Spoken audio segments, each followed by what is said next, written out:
Gate keeper உள்ளே இருக்கிறாங்க. இங்கேருந்து பொதுமக்கள் வந்து நேரில் போய் பார்க்கும்போது கேட் கீப்பர் வந்து உள்ளே வந்திருக்கிறாரு.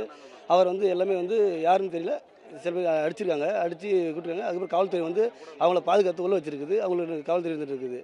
தொடர்ந்து பார்த்தீங்கன்னா தமிழ்நாட்டில் வந்து தமிழர் அல்லாதவர்களை கொண்டு வந்து வேலைக்கு இங்கே போடுறதுனால, இந்திக்காரர்களையும் வெளிமாநிலத்தினாலையும் இங்கே தமிழ்நாட்டில் உரிமை தராதனால, வெளிமாநில தொழிலாளர்கள் போடுறதுனால இங்கே அவங்க மொழி தெரியாது, யாரும் லோக்கலில் பிரச்சனை வருது, அவங்களுக்கு முரண்பாடு வருது.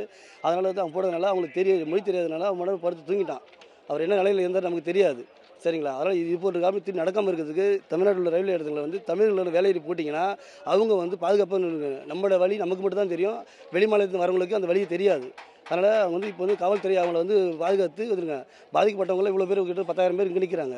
ஆனால் காவல்துறை அவங்கள மட்டுமே பாதுகாத்து உள்ள நிற்கிறதுக்கு இவங்க பாதிப்பு நமக்கு.